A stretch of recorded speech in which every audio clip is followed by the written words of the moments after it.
Hi everybody, welcome back to the next session. Previously we had seen the denaturation of DNA. Denaturation of DNA, as we told, is the changing of double-stranded DNA into a single-stranded DNA using various agents such as heat, chemicals, pH and salts. And the main reason why we had conducted denaturation varied for various reasons.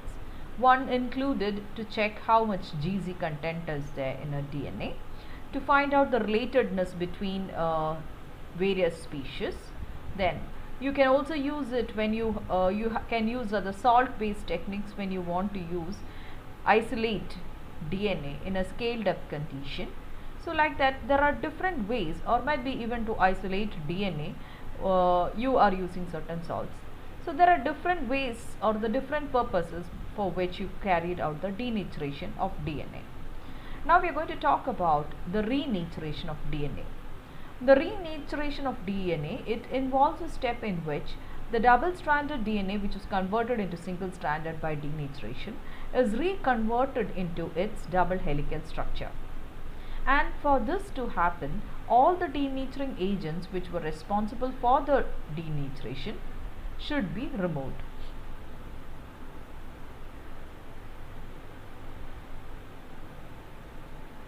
Now, so the rate of renaturation can give the complexity of the DNA molecule. So the main purpose of this renaturation, okay, you had various reasons to carry out the denaturation. Now why do we have to do renaturation?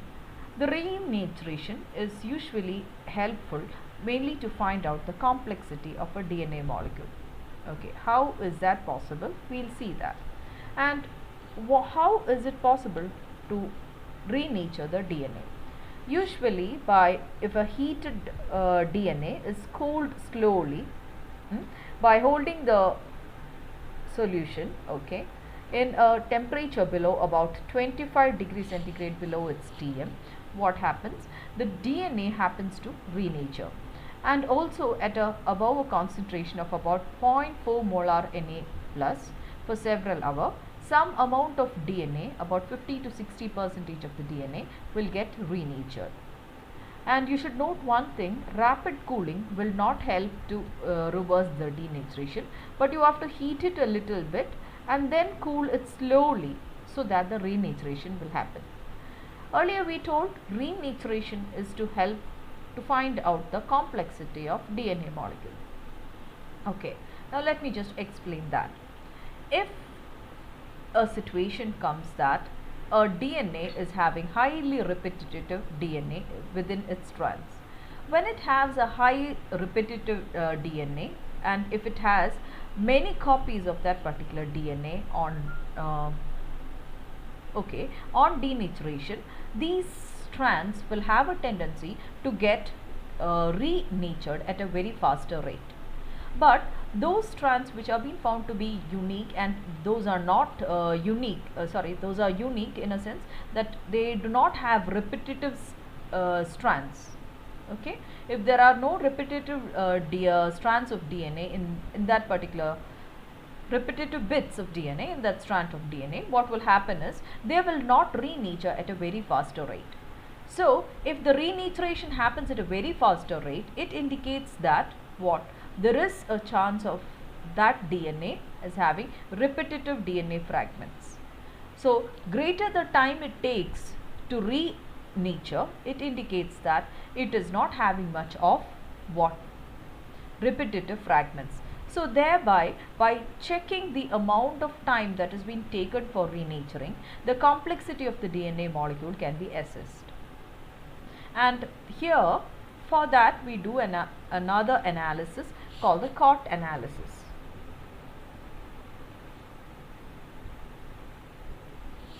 This technique was first developed in the mid 1960s by Roy Britton, Eric Davison and his associate, and it is based upon the principle of DNA reassociation kinetics. It is a biochemical technique that measures how much repetitive DNA is there in a DNA sample, such as a genome. It is used to study the genome structure and organization and is also being used to simplify the sequencing of genomes that contains large amount of repetitive sequence.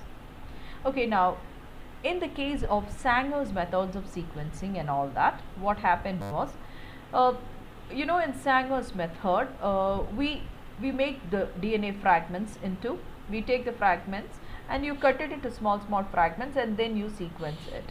If there was, and so you just imagine, if you have a DNA which is constantly repeating, okay, you could avoid repeatedly sequencing them.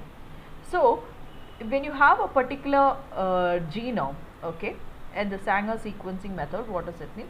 What you do is you cut the fragments into small fragments and you first analyze whether that is having various amount of repetitive DNA.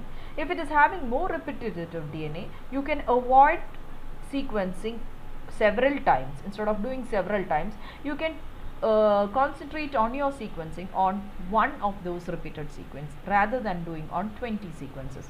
So to analyze a genome whether it is having a repetitive sequence, we used to use COT analysis. But right now this COT analysis can be replaced by various other techniques because we have NGS sequencing and all that, which is more advanced. But at the time the Sanger sequencing methods were being used, what happened? To predict the presence of repetitive sequences in a genome, we used to do the COT analysis.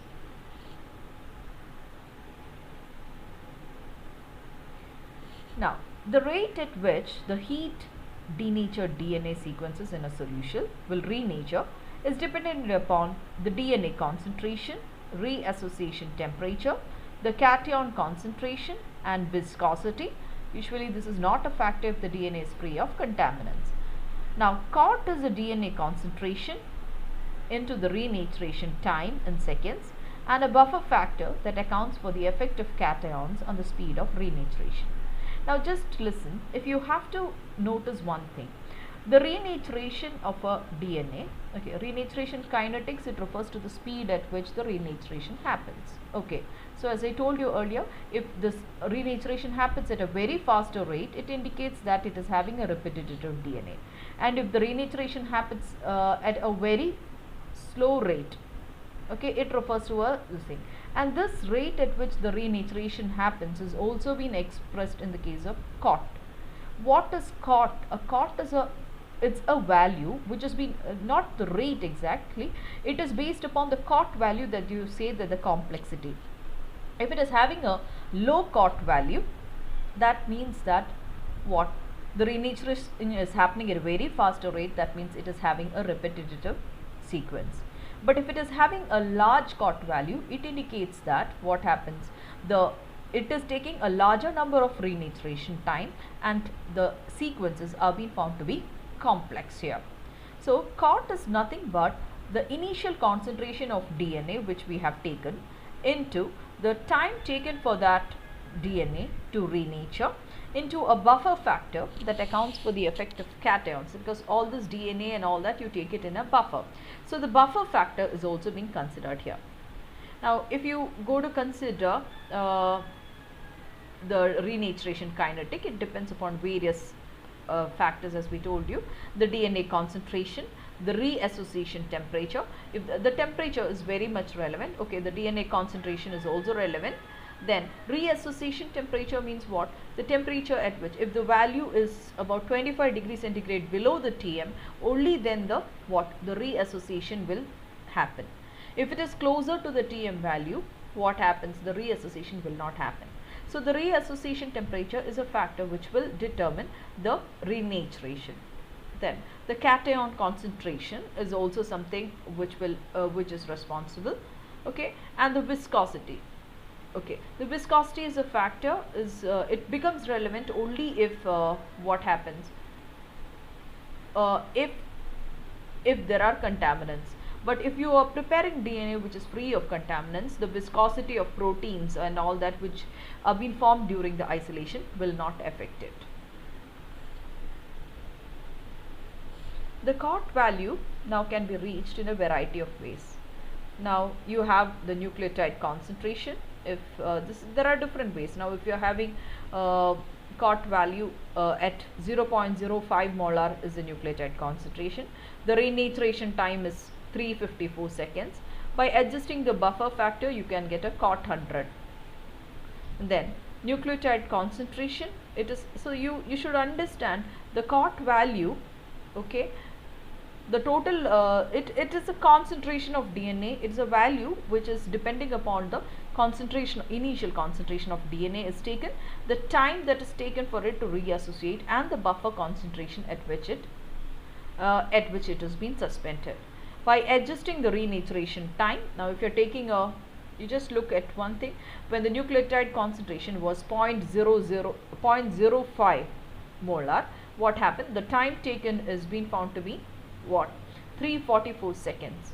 But when the nucleotide concentration was 0.002 molar, the time taken for renaturation has been found to be higher.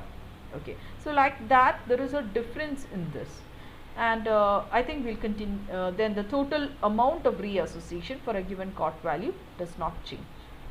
I will continue the next video, the remaining sessions.